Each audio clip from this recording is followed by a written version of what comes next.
Parajumbling or paragraph jumbling is sentence rearrangement. This type of question is a part of many verbal aptitude tests. Here, sentences of a paragraph are given in a jumbled order. We have to arrange the sentences in a logical manner such that the sentences form a clear paragraph. A sentence is a group of words placed in a manner that gives it a clear meaning. Likewise, a paragraph is a group of sentences arranged in the right way to make it meaningful. So, what is important is that when we arrange the sentences, each one should logically relate with one another. They must have a harmony. The purpose of this question is to test our skill in rational thinking. In order to answer sentence rearrangement questions, we should know the nature of a paragraph. What is the peculiarity of a paragraph? Well, we know that an article or passage is an expression of a central idea. This main idea will be divided into sub-ideas, and each paragraph discusses a single idea. An idea discussed in a paragraph can be understood from the first and the last sentences of that paragraph. This is because the first sentence is an introduction of an idea and the last sentence is an opinion made on the basis of the idea. Another peculiarity of a paragraph is that the introductory sentence will be either contradicted or supported by the remaining sentences. Conflict or contrast is the nature of human beings. Either we love or hate, either we praise or criticize. So, we should identify whether an idea is supported or contradicted in a paragraph. So, always look out for contrasting words like but, yet, although, however, in spite of, etc. If we pay attention to these points, sentence rearrangement will not be a Herculean task. It's very important that we should get enough practice on sentence rearrangement questions so that we can answer the questions in the shortest possible time. There are two types of parajumbling questions. One does not provide pointers to opening and closing sentences, while the other provides opening and closing sentences. Let us look at the first example.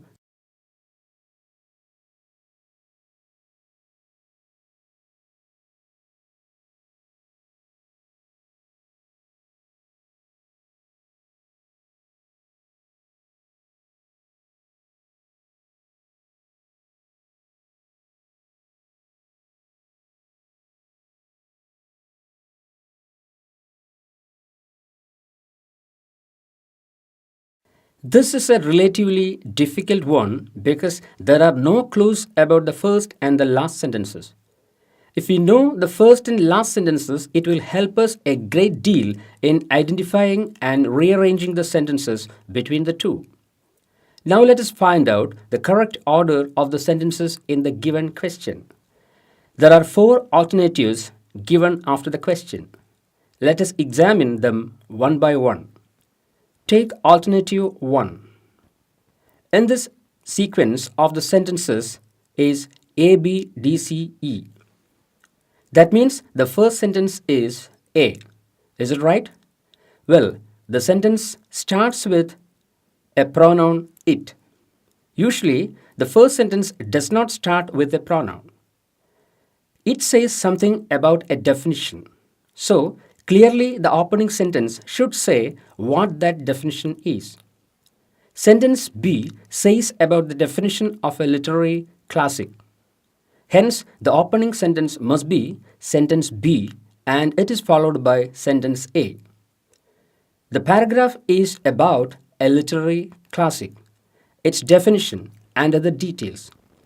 In sentence A, the status of the classics in the 19th century is mentioned. So naturally, the sentence D must follow it because in that sentence, the status of the classic in the contemporary time is mentioned. In sentences C and E, the impact of classic is discussed. Evidently, sentence C should be the next one in the order because it starts with some do so in obvious ways, whereas sentence E starts with others in less obvious ways. Therefore, the correct answer is choice B, A, D, C, E. Paragraph jumbling question with pointers to opening and closing statements. The methods of rearranging the sentence in this type of question are very similar to those for the first type. But this one is a bit easier because we are provided with the first and the last sentences. Some words in the opening sentence will give us clues that help us to find out the sentence that follows it.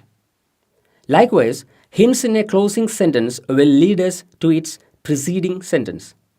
Once we can find out the second and last but one sentences, we are very near to identifying correct order of the sentences. Now take a look at example 2.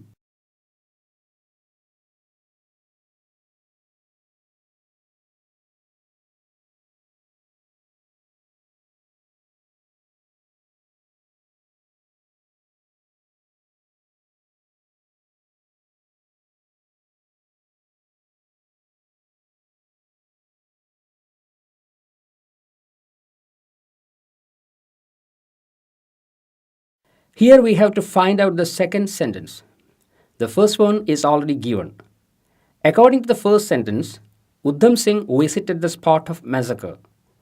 This information will evoke a question. What did he do there?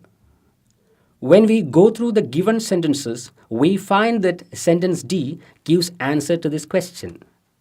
So it perfectly follows the first sentence. The closing sentence says he went to America from somewhere.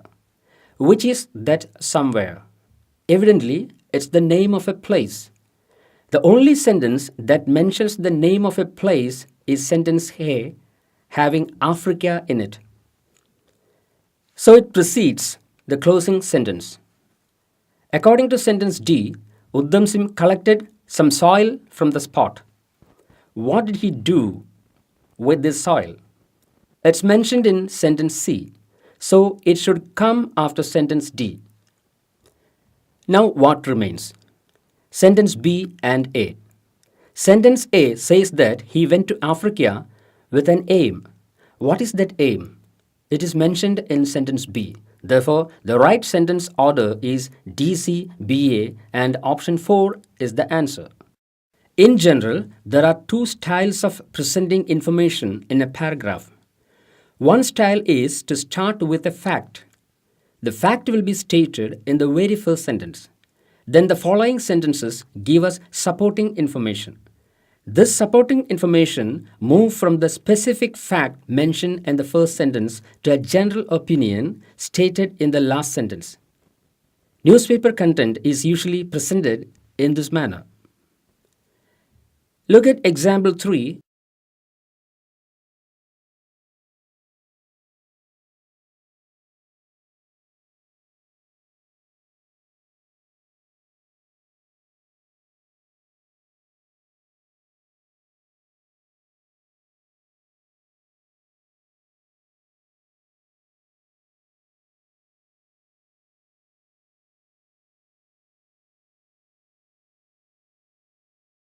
Sentence A states a fact. Sentence B and C give supporting information to the fact. And the last sentence is a general opinion about nature of governments. This is an example of the first style: fact, supporting information, generalization. In this particular example, if we think sentence A that states a fact as the first sentence, we can easily reach out the answer because except for none of the options starts with A. Hence the order of the sentence is A, B, C, D and correct answer is option 4. In the other style, it is just in the reverse order. The first sentence states a general opinion or view of the author. Then in the following sentences, the author justifies his or her stand on this opinion. And in the last sentence, we can see a specific incident that justifies the view of the author. Usually, articles, opinion columns, etc. follow this method. In order to identify which style is adopted in the written format, we must watch for justification. If the author deeply tries to justify something, then most possibly a generalized opinion comes in the first sentence. Otherwise, the author starts with a fact. Look at the next example.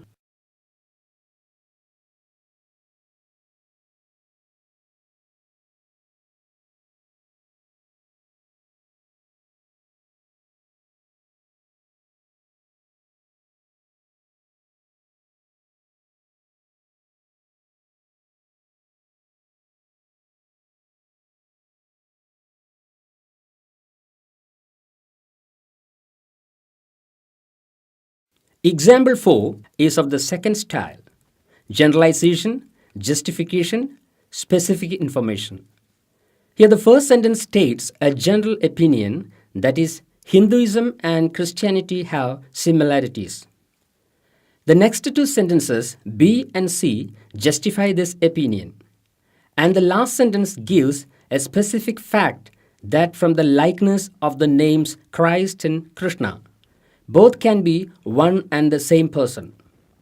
Here also, we can identify whether the first sentence or sentence A is a fact or a general opinion. We can find out the correct answer because no option except 4 starts with A. So the sentence order is once again A, B, C, D, and the right answer is option 4. Connectors are words in a sentence that give us hints about its logical relationship with another sentence. If we take a quick look at the sentences and the choices, we will realize that two sentences should follow each other. We get this realization from connectors. If we can spot one such sequence, look at answer choices where we have such a sequence. Then we can evaluate that choice. Now let us examine the example 5.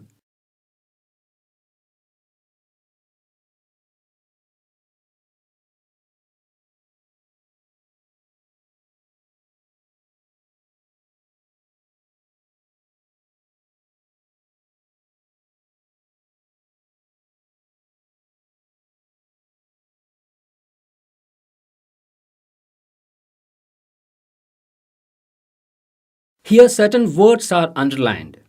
They are connectors. The sentences A, B, and D start with the pronoun it. Usually, no opening sentence starts with a pronoun. More than that, in this case, sentence C starts with a noun, press. So it must be the first sentence. In the same sentence, we can see a word afraid of. In sentence B, also, we can see the same word again. Both sentences say that the press should not be afraid of certain things. So sentence C should be followed by sentence B because they logically agree with each other. Now between sentences A and D, which one should come after sentence B? When we closely observe these sentences, we understand that both are positive and they tell us about what a press should do. In sentence D, we see a word also. A sentence having also will naturally be preceded by another sentence. That is, the press should do something and it should also do some other things. Hence, we can safely assume that option 4 is the correct answer. Therefore, watch out for connectors that help us to rearrange the sentences in logical sequence.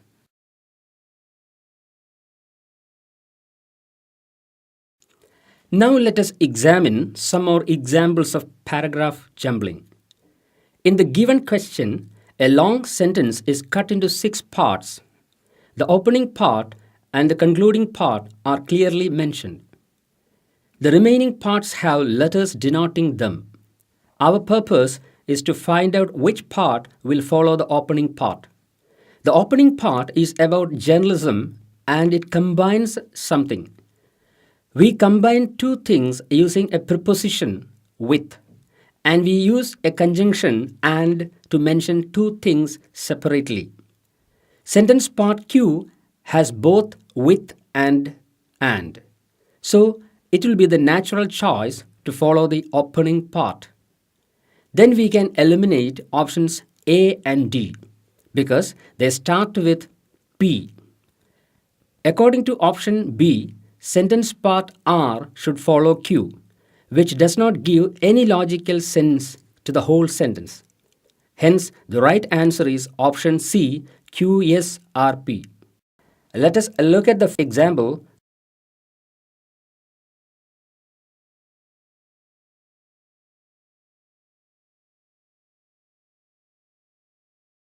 In this example, there are no pointers that indicate the opening and closing parts of this compound sentence. We know that usually a sentence begins with a noun. Parts B and F can be eliminated as they start with a verb did. Part D starts with a relative pronoun who. As there are nouns in the sentence, a relative pronoun cannot be used to begin a sentence. If we start with part C, we will not get a meaningful sentence because it will be like this. The large number of officials and politicians who accompanied them. Who is this them? It should be mentioned earlier. Between sentence parts A and E, the most suitable one to begin with is part E because of the word though.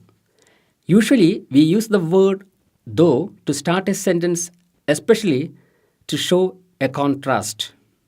Hence, option 4, the only one starts with part E, is the right answer. Well, before winding up, let us once again remember the two different types of paragraph jumbling questions. The two styles of presenting information, connectors that help us to rearrange the sentences, and some of the tactics we have discussed in this session.